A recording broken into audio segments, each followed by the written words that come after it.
up every day, do the standards of greatness, and it's amazing how 6 months, a year, 2 years from now, people will say you got lucky. All the people that said, why do you work so hard? Why are you so obsessed? Why don't you just be safe? Must be nice. So lucky. So easy. Oh, that was given to you. I'd rather be sidelined trying to achieve greatness than watch greatness achieved and it only set on the sideline. Now introducing your host, Jacob Emery. This episode of the Iron and Infrastructure Podcast is brought to you by R&R Pipeline Inc., an infrastructure company. Join our team today at rrpipelineinc.com. Welcome back to another edition of the Iron and Infrastructure Podcast. Today we have a return guest, a friend of mine that is a absolute machine, Brian Elder. What's up, my friend? What's going on, Jake? How are you? Doing fantastic, dude. We were just talking about the standards of greatness, the daily discipline, the daily habits that we have in our life that make everything that we want possible. They make us face every fear that we have, and they have a really humbling way of showing us where we're really weak, really insecure, really not doing the thing we need to do, and it is the ultimate mirror check for me. Probably is for you as well. Yeah. It's just the non-negotiables that we have to live by, and everyone has their own. Some people don't have the right ones, and it shows, and the ones that have the right ones also shows. What have the standards done for you? Well, the standards have just allowed me to just have a non-negotiable.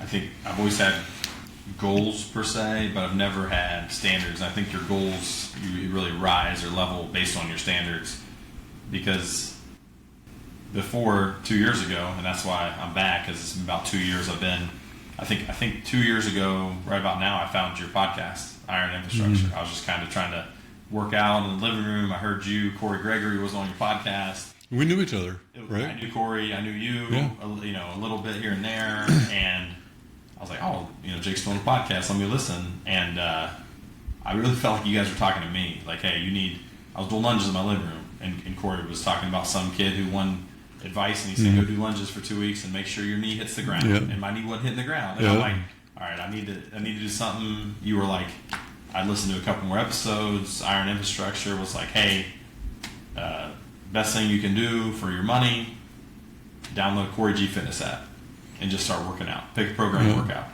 So I said, why wait? Let me do it. And boom, I hit it. And like I said, June 2026 will be 2 years of where I've just hit the pump 30s, 30 minutes every morning.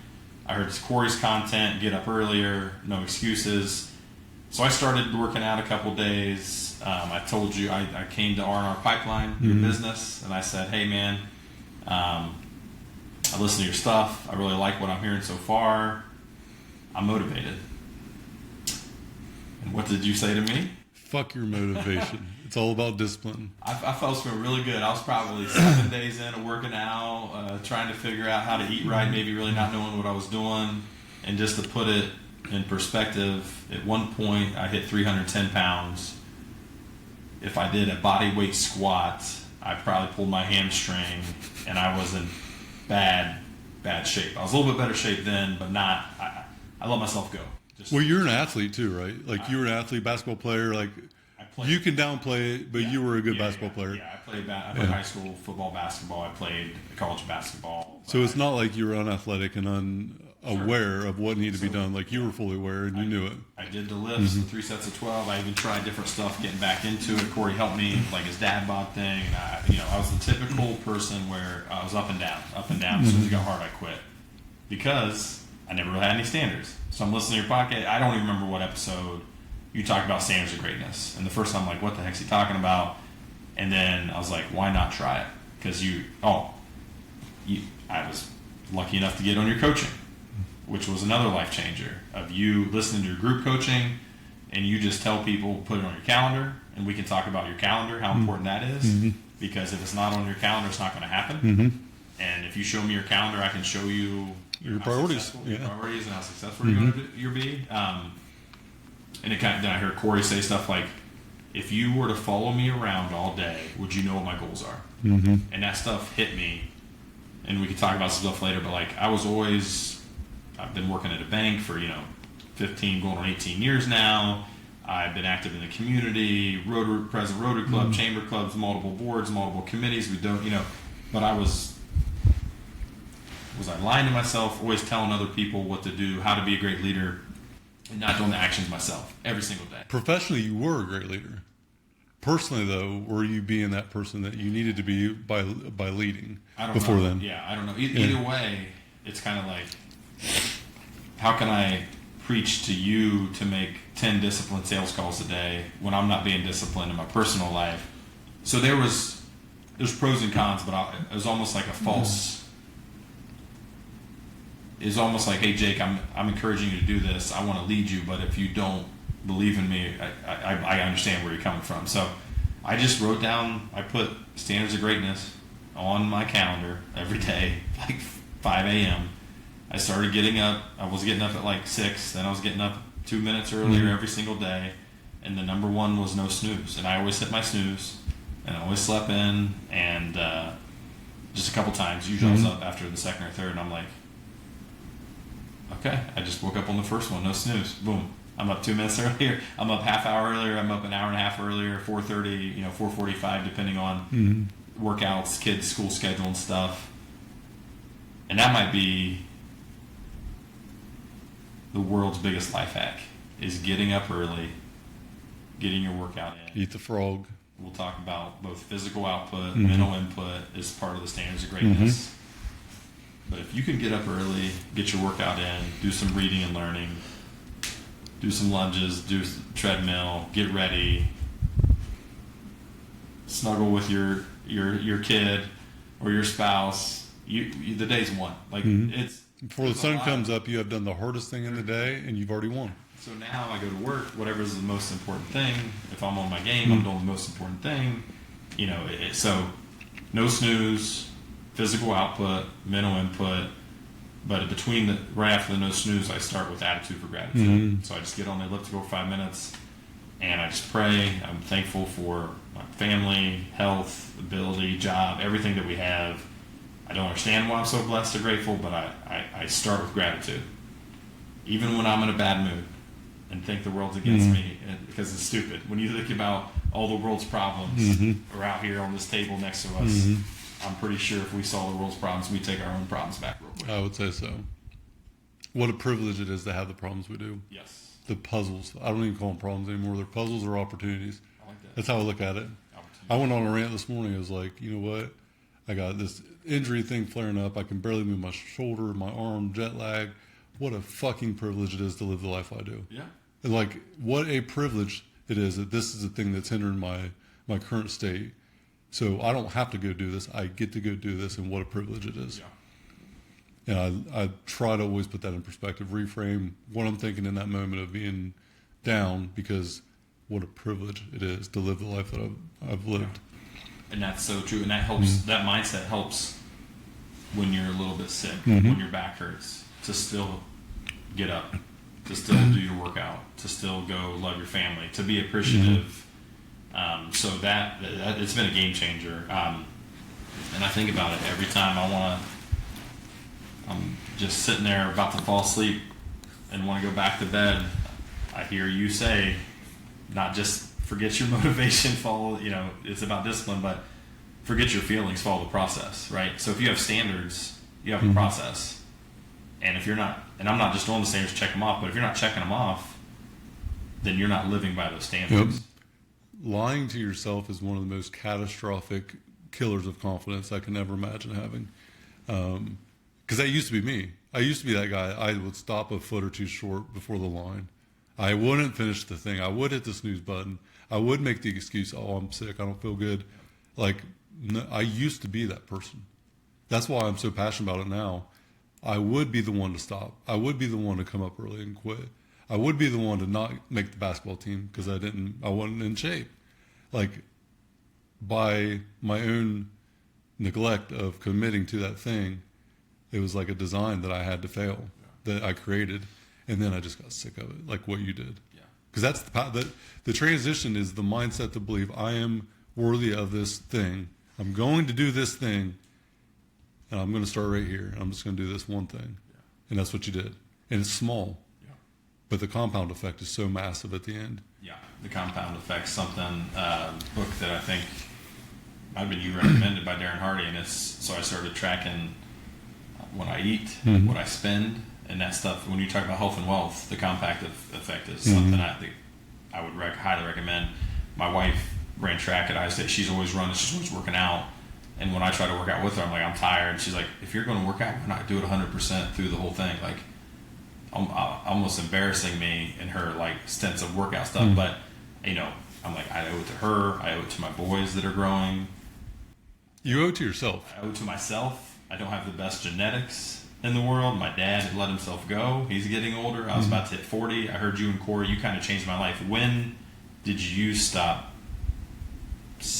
short of the finish line? When did you start running through the tape? Was that in high school? Was that in... The first time I ever did was probably when I did a bodybuilding show. That was the first time I ever finished something that I actually committed to and started. That was 2013. 25 years old almost. 13. It was a lot later in life than what you'd probably think. Okay. So yeah, I was 24, 25 when I did it. And that was the first time that I actually went all the way through the misery of 12 weeks of a diet. I didn't cheat at all. I remember being at a job site right outside of Athens, Ohio, project manager. I'm exhausted, dude. I'm like 4 or 5 weeks out, but I'm 6, 7 weeks in the diet. I don't know if I've ever said this before, but I'm going to say it now because it's true. I had one of the guys show up with donuts and coffee for everybody. I'm eating hard-boiled eggs from the fucking hotel. The smell, yes, and the smell of them right now would make me vomit. Okay, between that and tuna or green beans out of a can or a pack, I would rather fast. Okay, so I'm eating these eggs. Everyone else is eating their donuts, and I remember they threw the donuts in the back of my truck whenever they were done. Went to the job site, got their communication set out for the day, and like they're heading out to the site. And I'll never forget that box of donuts being in the back of my truck for like 20 minutes and me hopping in my truck and I smelled them. Oh. And I like instantly, fat kid, dude, I would binge on cinnamon rolls to the point I would puke when I was a kid. Saying that, but even at that point, when you're working 12-hour days on a job site, 3 hours from home in a motel, starving yourself with eggs and sardines, anyone would smell donuts. Right. And you go back to like, same with me. Like, before it was like, if there's donuts, it's free donuts, let me have 50. And now I'm like, I still maybe would go back to if I have one, I have to have 10. Yeah. So I just don't even have one. But that's self-control, right? That's it's discipline. And it's the recognition that I could probably fight the devil. I can probably win against the devil, but I don't need to go prove myself by getting in the ring with the devil, right? It's not even putting yourself in that position to get that temptation there. Did you eat the donuts? I put a donut in my mouth, and I was chewing up. I was getting ready to swallow, and I spit it the fuck out. I spit it out in the parking lot, and I threw the rest of them away. And it was like a paradigm-shattering thing that I did that in that moment, because it was like I've worked 7 or 8 weeks, the hardest I've ever worked. 2 days, 12 hours, of work on top of the 2 days. I'm living in a hotel. I'm eating like bare minimum, dude. And I remember like, what am I doing this for? For a fucking donut. And so, like in that moment, I probably had two donuts in my mouth because I was ready just to go buck wild. I hadn't had like true sugar in a long time. Oh my gosh. And so you think about like I'm not eating enough fat, probably anyway. So I'm eating cashews, but it wasn't a lot. It was the OG busy diet, the very first busy diet that Corey had. BIZZY is a completely different setup. He would not recommend it today, probably, but it was the best at that time, and then the data evolved, and so did the diet. But I remember starving, like I was hungry. I know what true hunger is like now, and in that moment, I'm like, I have to make this change. If I swallow this fucking donut in this moment of weakness, I am again disappointing myself. I disappointed everyone in my life for the majority of my life. 99% of the people who have been in my life, I probably disappointed up until 5 or 10 years ago. I wasn't that successful person. I wasn't the person to go through that finish line. I was the failure. I was dead or in jail by 21. That was my life. And that one moment, dude, I think it changed it all. Yeah. Because I spit the fucking thing out, I threw the rest away, and I finished that. I put hot sauce on celery, Brian, for a treat my last 3 or 4 weeks and thought it was badass with Mrs. Dash's seasoning. Okay? I think to smell it today would make me want to vomit. I did the show. I got 4th out of like 18. Wow. My first show, natural show, Corey owned. It was right when Corey had a bodybuilding show. He owned it. Okay. I think it was the first year he sold it. What So he had sold it. did you do? It was a bodybuilding show, yeah. So And I did. ran a little, I did classic physique. I did physique, so I had board shorts on. okay. I went from 240 to 197. 197 on stage. That was the first time I'd weighed under 200 pounds since probably like 3rd grade. 6'4", 197. Something like that, yeah. So the funny part was, though, I'm up on stage, and everyone's going to get a kick out of this. I lost so much weight that I didn't realize, like, how much smaller my waist I got on stage. I had board shorts on, okay? Yeah. Some Billabong freaking board shorts on, right? I didn't think twice about trying them on for the last month. For whatever reason, my dumbass doesn't wear any underwear. Oh.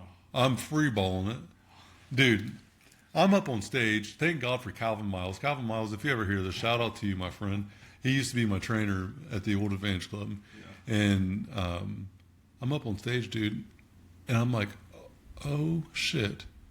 I can't keep my drawers up. You're not wearing So you do a T-walk. You walk out and you go up, and then you go to both sides, and you come to the middle, and then come back out. And you had like a walk you had to do. I'm turning and posing like quarter turn poses. I'm turning, and I'm like one hand on the hip, pulling the shorts up a little bit. I told Calvin, I'm like, dude, my shorts might fall down, and if they do you think I'm definitely going to win before I get arrested? Like, I really thought that was going to happen. And I also think that was the best thing for me at that moment, because you know what? My fear went. You didn't worry about it. I didn't worry about. You No, worried about I was worried about. you. Dude, I was worried about my shorts falling down. But I was facing my biggest fears in that point. Yeah. And I think it comes back to the standards. Like, you're going to have to face the fear. Yeah. But by facing the fear, what you're actually doing is recognizing fear is okay. I'm in control of fear. Yeah. By avoiding it, it controls you. What you avoid will absolutely control you. And up until that point, fear had controlled me. Fear of what people thought about me. Yeah. Scared to take my shirt off. Terrified. Yeah. Afraid to be in the spotlight in front of people. Bodybuilding show, yeah. Dude, it would terrify me. Terrify me. I would shake. I would get cold sweats. White as a ghost. I did not want to be in the spotlight because I was insecure and I was afraid, and I avoided it. That was until I was probably like 30 something. Wow. Well, there you go. Welcome to the show. Yeah. Les Wexner, Victoria's Secret. If you need a model, Jake knows how to do a T-walk. I can do a T-walk. He'll wear whatever you ask him to put on there. Dude, So. Fallout Boy was my opener. My songs Know What You Did in the Dark or some shit like that. I forget. Dude, I could still. You need to play that. I bet you Opening of a podcast. within one reminder of the T-walk, I bet I could do it again within like 5 minutes. I practiced that thing like for the last 2 weeks, dude, probably 6 hours, like in 2 days. Like probably 2 to 3 hours a day I practiced that T-walk. You have to do a YouTube. And I listened to the same song for like a month. 60 seconds only. Only Were 60. you doing it on the job site with all the guys you were? Oh, dude, I didn't give a shit. Yeah. They were calling me Sparkles on site. That was my nickname, Sparkles. Are you going to get up there in one of them banana hammocks all sparkled up? But you know what, though? I was so outside of the normal, and I just didn't care. Awesome. And it created this thing in me that today I'm so grateful for. Yeah. Because, like, Most people would have ran. dude, people today are still putting me down all the time, and I don't care. Yeah. People still want to tear me down, but you know who doesn't tear me down? The ones that have already done what I'm trying to do. Yeah. Or the ones that I look up to, the ones that I'm going to ask advice for. Yeah. It's always people that are sitting in the sidelines, in the stands, that are throwing their popcorn at the person in the arena. Yeah. So most people, one donut's not going to kill me. I can still do the show. I'm in great shape. I've lost 20, 30 pounds. But so there's been different times. Just now. It wasn't about the physical donut. Well, just it's mental. Just, same thing with me. Like, we just had lunch at work meeting, pizza. 4 boxes of pizza that smelled delicious, and I got my max effort protein shake, and my max effort muscle bar and a little bit of pulled pork, and boom, that's where I'm at right now. So now I guess now you gotta compound it. So we talked about the compound effect. That's the track and attack standard. So I think, did we hit all the standards? So we have no snooze. Don't hit your fucking snooze button. Just get up and do the thing. We have physical output, mental input, 10 minutes a day, every single day. It's intentionality. It's about the intention of it. So physical output is about movement of your body for 10 minutes. Yeah. If you want to walk, great. If you want to stretch, anything that is intentional physical movement for 10 minutes. And then mental input, it's the collection of quality information for 10 minutes a day. Compound effect, a newspaper article. It could be a quality conversation with someone, a mentor, a spouse. It could just be something of quality that you're putting in your brain that day. Yeah. Because the important thing is the momentum that doesn't stop. 10 minutes a day isn't a lot. It's 60 hours in a year, though, and that is a lot. And so it compounds quickly. It becomes a lot. And that's minimum, because that's, when I see you and I see Corey, these guys probably work out, hour and a half, 2 hours a day to look the way you do. Now I'm up to like 50 minutes, 60 minutes, and some days more than others, depending on the schedule. But like, that's minimum. There's no limit, right? The mental input stuff I do right after I say my prayer. I do a Duolingo. I'm trying to learn Spanish. Yep. I have a book, Daily Stoic, that I read a page a day. I have a book that I'm reading, and I listen to a podcast or a audiobook. It's anything that's quality, because if we don't consume quality, we're going to consume garbage, and then we're going to put out garbage. Yep. It's if you watch the media, they talk about shit, you're going to think about shit, you're going to become shit. Yeah. Same as the food that you eat. It's the same. The information mentally that you bring in is going to be what you put out. Your body, and it shows pizza, donuts. It shows over time what you fuel your mind with. You become what you think about. My boss, 1,000%. Our CEO, now our chairman, he's just amazing. But lead the field, Earl Nightingale. You become what you think about. That's the book you got me. Yeah. So I mean, whatever you talk to yourself, think about. If you think about mental health or you think about mental input and physical output, then you're going to do it. So that's huge. And then the track and attack, we talked about preparedness, being prepared. It's the biggest win ever, dude. So my whole day is off if I don't have my socks, underwear, shorts laid out. Dude, I'm a psychopath with it.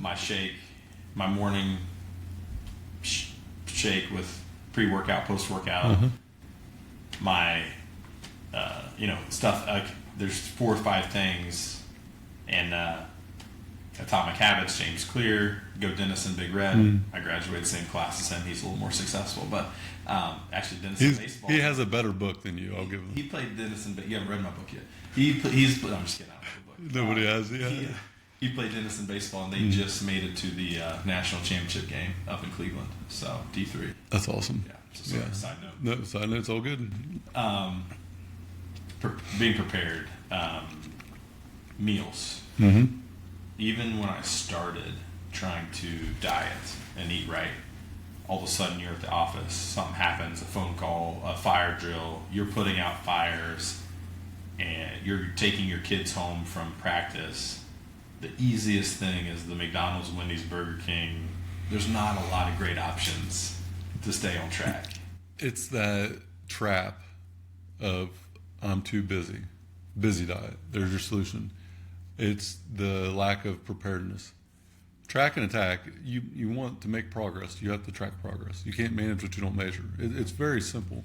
And it doesn't have to be 50, 60 pound weight loss. Like, I think this is where people get so screwed up on what actually matters. You want to become a better person. Read 1 page of a book every day for 60 days.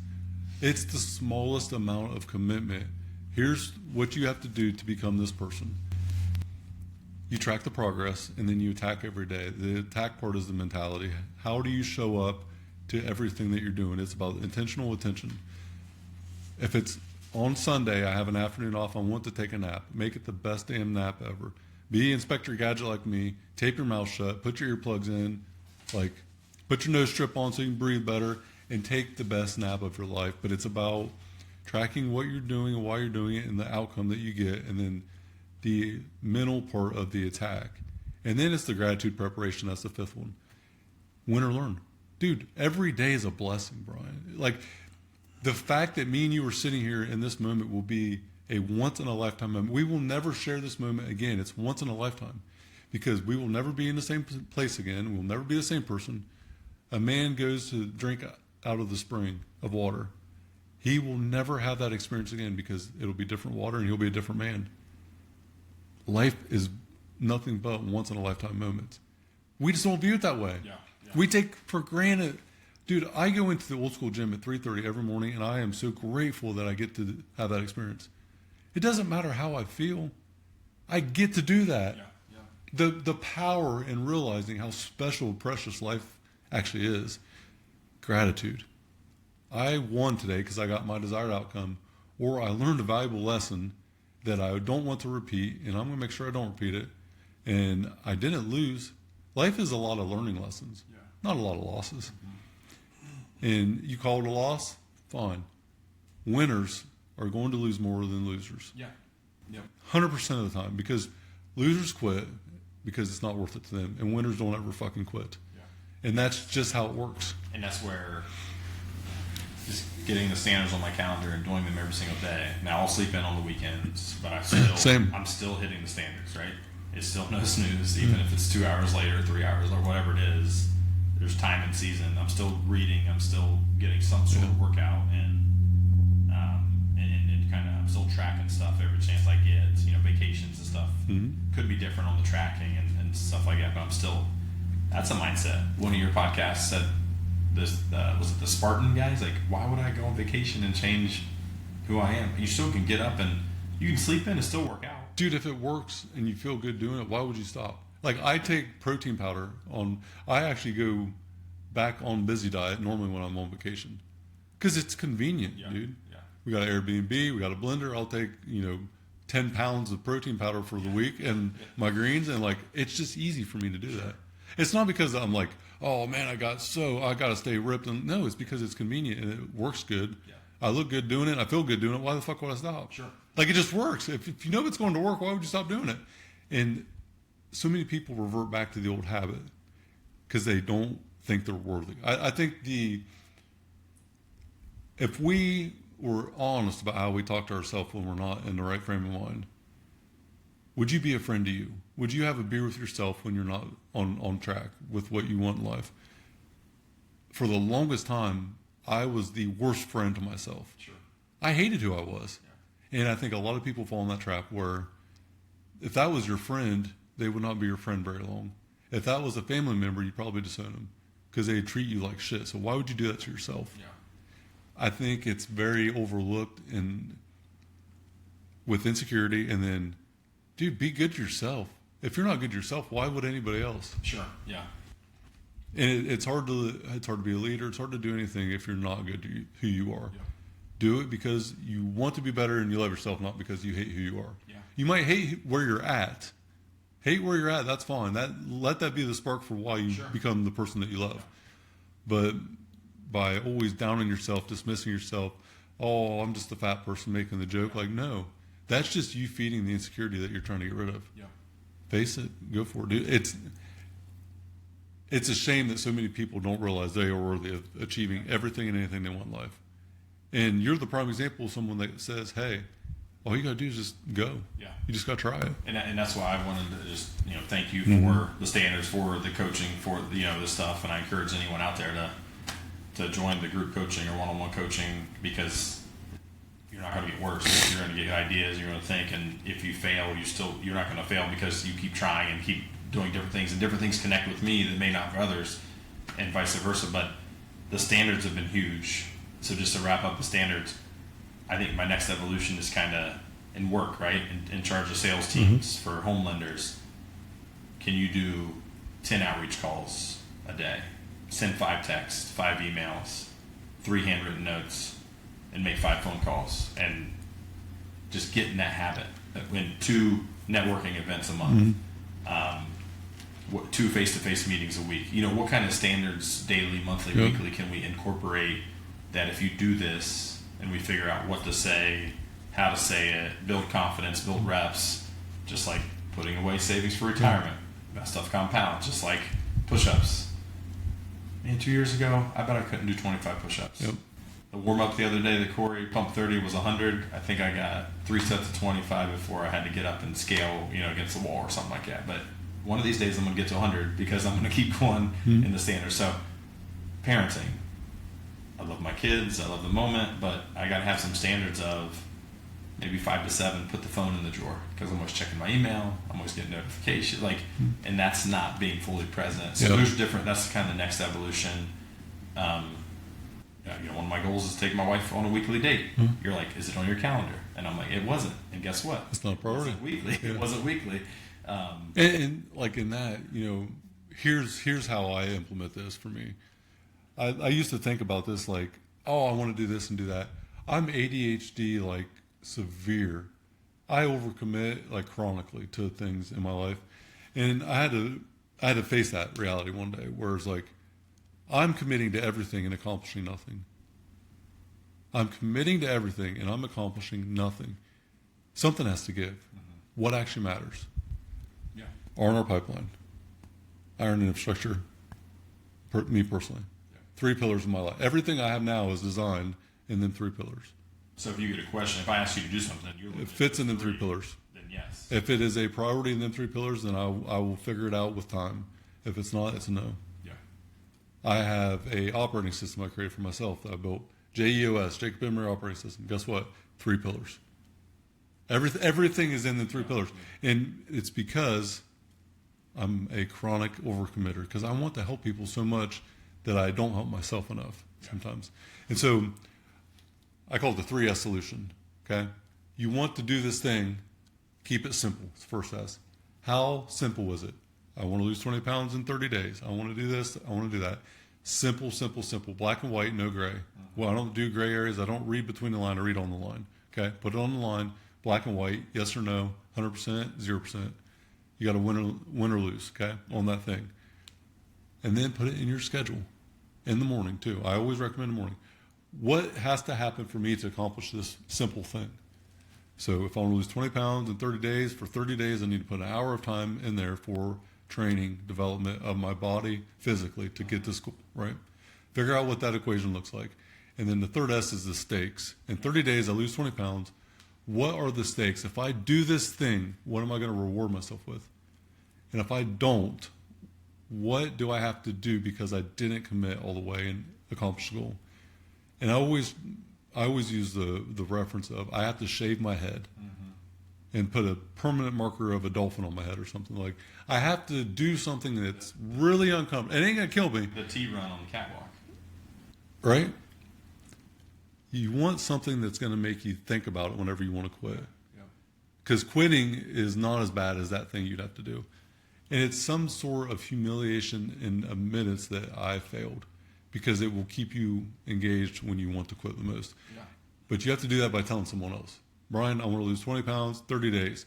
I got an hour blocked out in my calendar. If I don't do this, I'm going to shave my fucking head, and you can draw whatever on a permanent marker you want on top of my head. And for 2 weeks, this thing's on my head.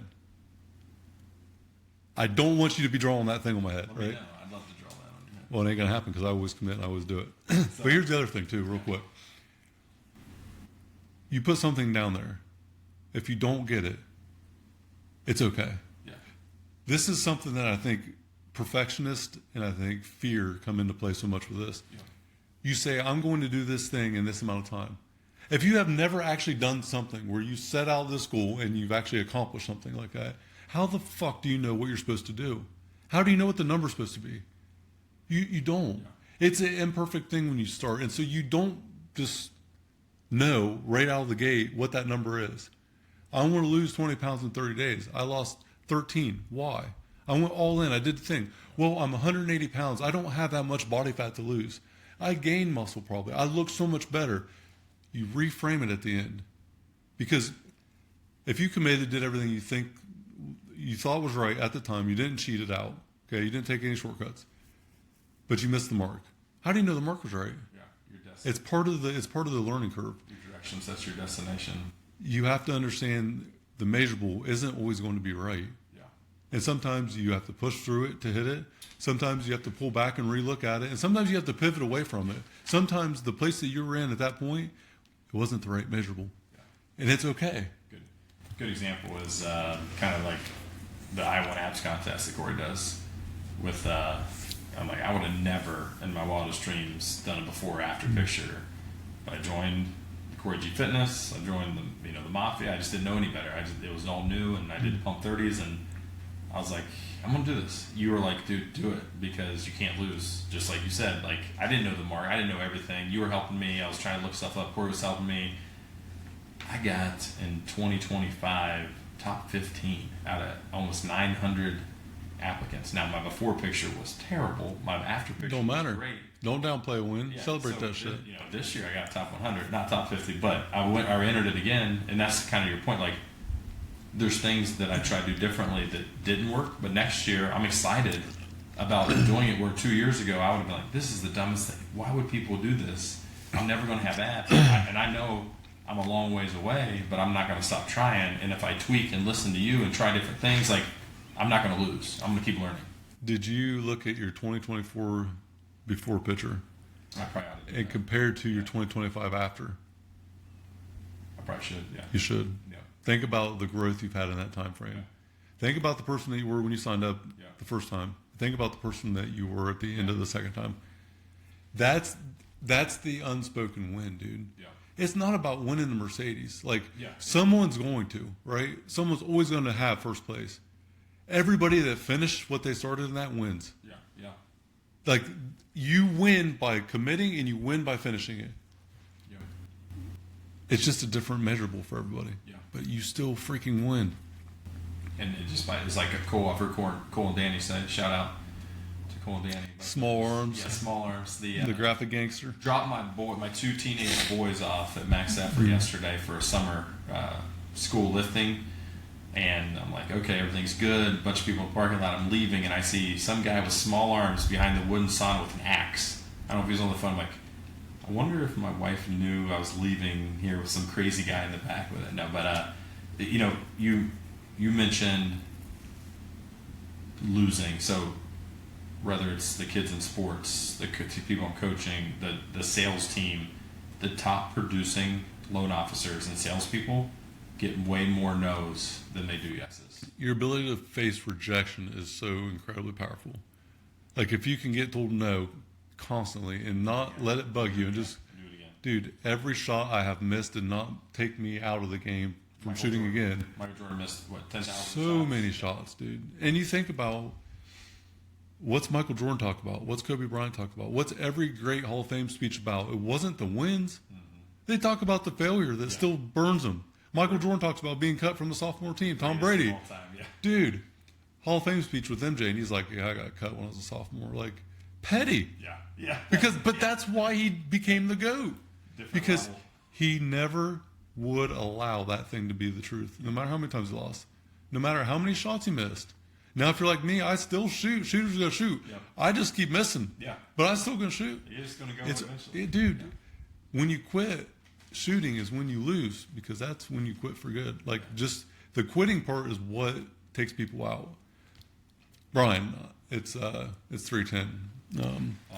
I wrote down a couple quotes. Yeah. That I thought I'd read. Hold on 1 second here. Let me mark this mug. Booyah! All right, go.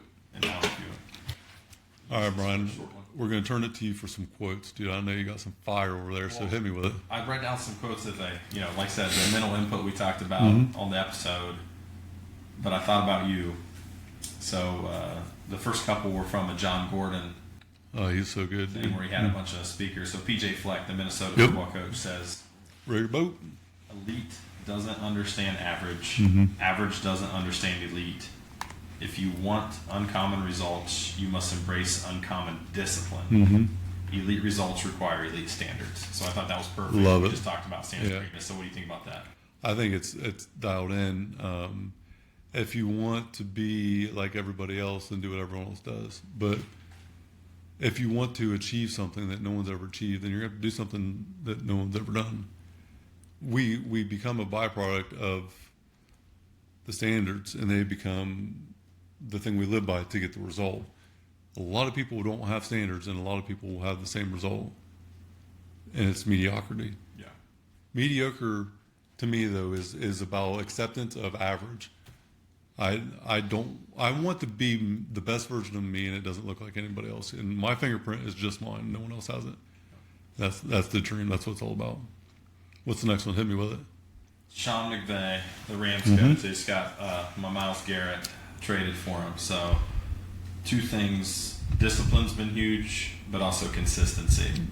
When I hear you talk and what you've taught me through coaching and other things, he says consistency is the truest measure of performance. Anyone can be great once. Champions show up daily. Consistency is greatness.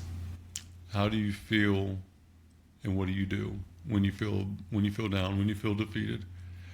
If you're willing to not hit the snooze button and get up and go and give 100% of what you got, some days, though, that 100% of your tank might be 20%, but you give that 20%, you give it all. To what your wife was saying, right?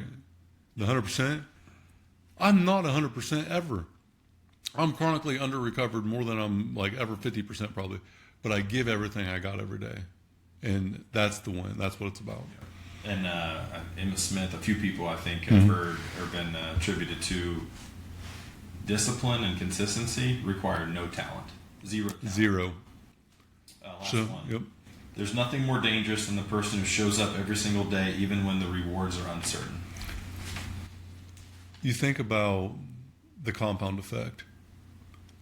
We do this thing and see no result for a long time. And then one day we see the whole entire thing come back. The compound interest. What is it, a penny a day or $1 a day or $3 million in a month for 30 days straight? I forget which one it is, but would you rather have $3 million cash? And I'm completely out of line on the numbers, but I think it's a penny. Penny doubles every day for 30 days or $3 million. Which one would you take? Well, up until day like 28, you'd be a fool for taking the penny until that penny becomes 10 million on day 30. Yeah. And it becomes like, it's like 2.5 and then it's 5 and then it's 10 in the last 3 days. It all comes back at the very end. Show up every day, do the standards of greatness, and it's amazing how 6 months, a year, 2 years from now, people will say you got lucky. All the people that said, why do you work so hard? Why are you so obsessed? Why don't you just be safe? Must be nice. So lucky. So easy. Oh, that was given to you. Guess what? Neither opinion matters. So what? When someone says that to me now, you got so lucky. Okay. Yep. What the fuck are you going to say to that? Yeah. Because it doesn't matter what they say. It never did and never will. Yeah. The people that are rooting for you when you're on the floor with nothing will be the ones to spit on you when you're at the top of everything. And you didn't need them in either place. No one's ever actually there when you need them to be. But the ones that are the ones that have already done what you're trying to do. You're never going to find someone in the arena next to you that is going to put you down. It's always the ones in the stands. It's every time. And so with that, you just got to keep going. I appreciate you, man. Brian, everyone, I cannot say this enough about this man right here. He has transformed his life, and he doesn't know how much it has impacted me. It's been incredible watching you. So, first of all, shout out Brian Elder on your transformation as a person in life. The real version of you is here right now. It's the best version of you until tomorrow. That'll be the next iteration. And let's also shout out Corey G, CoreyGFitness.com. You guys, I used to do all my programming. I used to train at Westside Barbell. I have trained for years. It's something I've dedicated a lot of time and energy to.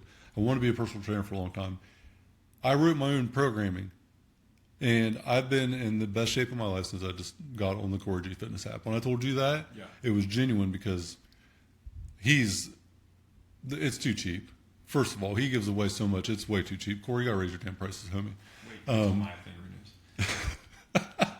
favorite news. Iron infrastructure. I work at a bank. I sit in a chair all day. I've been around equipment. I planted beans on the farm for my dad and different things. If I can do it with 3 kids who are active in sports, anyone can. We're just average dudes doing average things, but we're not just willing to stay average because of that commitment to it. Anybody can do it, is what you're saying. Yeah. Anybody and everybody. The only thing that is different between us and the people not willing to do it is they're not willing to do it. Yep. Just commit to it, dude. It's that easy. Commit. Brian, I appreciate you, man. Thanks, man. Appreciate you. Another edition of the Iron Infrastructure Podcast. This is such a special guest that we have here today. Until next time, we're out.